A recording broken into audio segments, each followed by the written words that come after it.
Good morning again. Tell you one today. This happened in the 1800s. As you've probably heard me say before, if you've heard me, a lot of my stories are based in Alabama. I was born in Alabama. I've lived in Tennessee most of my life. Proud to be a Tennessean. Intend to die here, but not anytime soon. But nevertheless, the reason I base them in Alabama, I am somewhat familiar with the territory down there. Also, you're probably not. So if I tell something that's not exactly where it's supposed to be, you'll never know the difference. So it works good for me and you. This happened down out of Tuscaloosa, Alabama. Some of you may know where Tuscaloosa is. If you go down 59 from over here close to Chattanooga and it goes through Birmingham. And it goes on over toward Tuscaloosa. There's a football team that's based in Tuscaloosa, but we'll not talk about that. That's not important. But down below Tuscaloosa, there was a family of people. They had a son named Simon. Then they had twin sons about 5 years later. Their names was Samuel and Solomon. They all had good biblical names. By the time Simon was about 14, along that age, the mother and daddy had some type of a fever that was going around, and they both died. Here's Simon. He's between 14 and 15 years old. He's got two little brothers. They own a large plantation there, quite a large one. It's up to Simon to run this plantation. They have no close relatives of any kind. He does. He does run the plantation. He does a good job. He manages, although he has had to quit school, he manages to send those two younger brothers on through high school and on to college. They come out of college, one is a lawyer, the other is a banker. Very successful men. You can read this. Their last name, after we broke it all down, they had French background evidently because their name originally was D'Arty. But you get down to Alabama, that got shortened down to Darty, D-A-R-T-Y, Darty. And you can read about Samuel and Solomon Darty. Samuel was a judge later. He was a lawyer and a judge. Solomon was a banker, and they were both successful. Simon was successful too, but he's not as well known as they were. He married at a fairly young age, but he never slowed down on working. He still worked. He had servants that were supposed to be doing the work, but he worked right out there with them all the time. Hard-working man. He was so hard-working that his wife soon got tired of the life that she lived. They never went anywhere. They didn't even go to church. They didn't go anywhere. He worked 7 days a week, dawn till dusk and later sometimes. After a period of time, they had a son. She didn't want her son raised like that, so she left. The most he ever said about it, a friend of his asked him one day, said, "Simon, do you miss her?" Hadn't even thought of her till you mentioned her, he said. "No, I don't miss her." Life went on. Well, after a few years, his brother comes to, the judge comes to visit him, and he tells him, he said, "I have received word that your son and his wife," he said, "your son's grown and married now. They have a daughter that's about 3 years old. They were on an excursion boat on the Mississippi River, and the boiler blew up. And your son and his wife both have died. The little girl was saved. Somebody in a boat picked her up, and she was saved. And you're the only relative she has. Your son's wife's people are all gone, and they will be bringing her to you. Well, I don't need a kid here. No. You and your wife can have her. I don't need. He said, no. He said, you don't understand, Simon. He said, this is going to make you look very bad in the community. You're going to have to bring her here and let her stay a little while. Then my wife and I will take her if you want us to. But you're going to have to keep her for a little while. Well, a few days she showed up, a little red-headed girl, curly red hair, and just mean as a snake. Got into everything. The first day she was there, she opened the gate and turned the pigs out. She did everything. Simon really took to her. This is the most fun he had ever had in his life. He had lived a life without having any fun. This little girl was having fun all the time. It was contagious. Simon began to enjoy life all at once. Simon even began to take her to church, and he found out he enjoyed church. He enjoyed going into the town there. On the plantation, Sid's son was almost exactly the same age as Annabelle. His name was James, very intelligent little man. They played together, they were best friends. And they played together all the time. They were either fishing or catching frogs or something all the time, or turning pigs out, or trying to ride a pig or a calf or something all the time. Well, as they grew older, they were just inseparable. They wouldn't let James go to the school there. So Simon had plenty. He was not hurting for money at all. He built a school there on the grounds. He hired a school teacher. All the servants' children could go to school if they wanted to. Annabelle and James and a lot more. And people began to come and ask Simon, can we bring our children to your school? We think you'll have a better school than the school in town. And, yeah, sure, bring them on. What will we owe you? Oh, you won't owe me anything. We're doing it anyway. So they had quite a good little school there. They all had fun, but Annabelle grew on into a very pretty girl.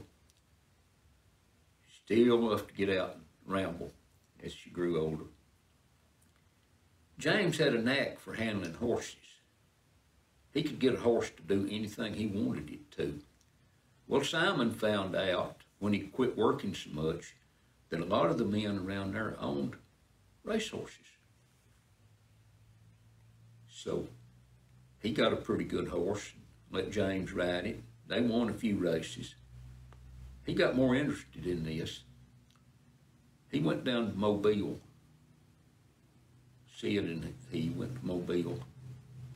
And he bought a really, really good young racehorse. Solid black. There wasn't a white hair or even a light hair on it anywhere. He called it Black Racer.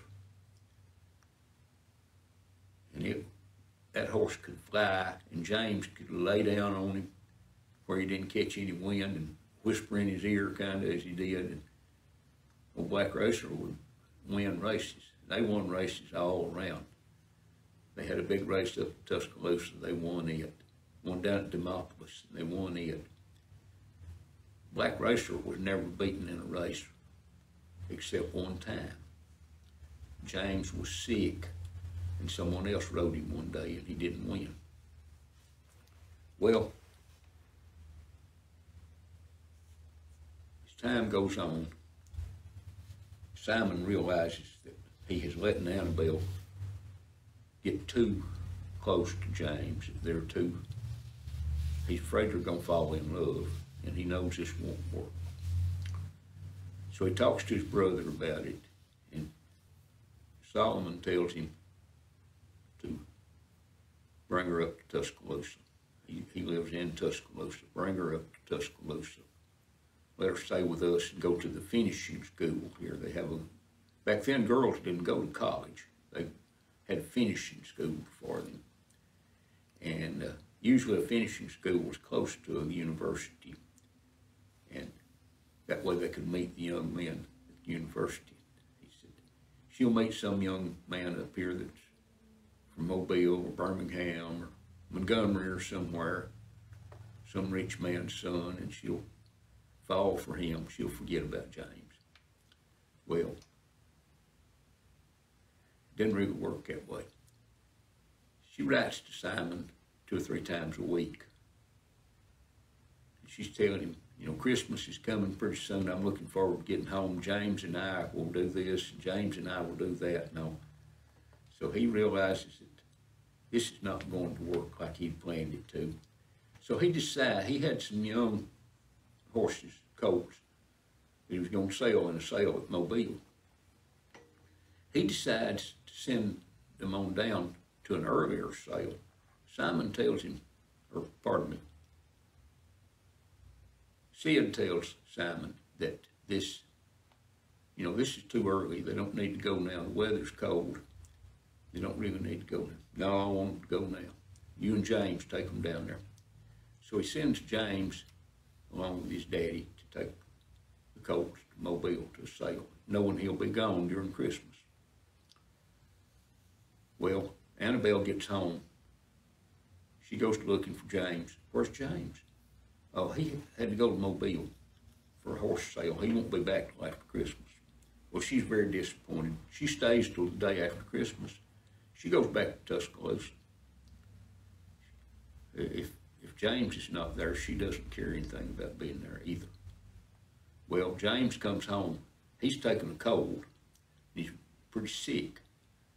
They get the doctor out to see about him, but he takes a turn for the worse. The next day he dies.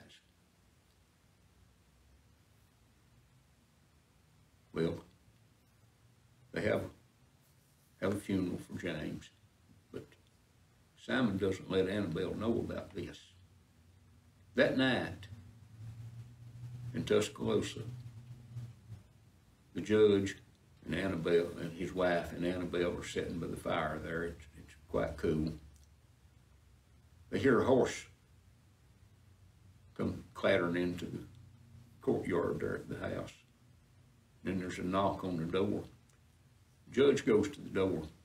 It's James. He's dressed up. He's got on a coat. He said, James, what is it? He says, there's been an emergency down at the farm. Mr. Simon says, bring Annabelle home. Well, they get her stuff together, and the judge talking about a carriage. No, I'm on racer. We'll get there quicker this way. We need to get there quick. So they bundle Annabelle up. She gets on racer behind James, and they head out. She has to put her arms around James to hold on. She realizes he's as cold as ice. He doesn't have on a hat. She said, James, where's your hat? It blew off coming up here. So when they stop to rest the horse, she takes off her scarf. She had a big head scarf, and she takes it off and ties it around James's head to try to keep him from being so cold. Well, she's holding on tight, and it's like she goes to sleep almost. And when she realizes where they're in the yard there at the plantation. He lets her off the horse there in front of the house, tells her, I've got to take the racer on to the barn before he chills, and I'll wrap him up good there in the barn. So she hops off and goes in. Simon's sitting by the fire with his shoes and socks off and his feet propped up where they'll stay warm by the fire. Annabelle walks in the room. He's surprised. What are you doing here? Well, I thought you sent for him. No. How did you get here? James came on the racer, bro. Well, he said, no, honey, James didn't come. James died the day before yesterday. We buried him yesterday. No, James is not dead. James came on racer and brought me home. He said it was an emergency. Well, Simon tries to tell her no. She won't be told no. I know that I rode down here with him. Well, he sends and gets Sid and Maudie, his wife, to come and They tell, we lost James. He passed away. No. I know better. James came and got me tonight on racer. Well, this goes on the rest of the night. When it goes getting about daylight, Sid calls Simon aside and he tells him, Mr. Simon, we don't have any choice. We're going to have to dig up James's body to show her that he is really dead. Simon says, that's the only thing we're going to be able to do. So they get a couple of men and they go out to the cemetery there on the place. They dig James's grave up. They open his coffin. There lays James in his black suit and white shirt, just like they buried him. The only thing is, he has Annabelle's scarf tied around his head. Now explain that one.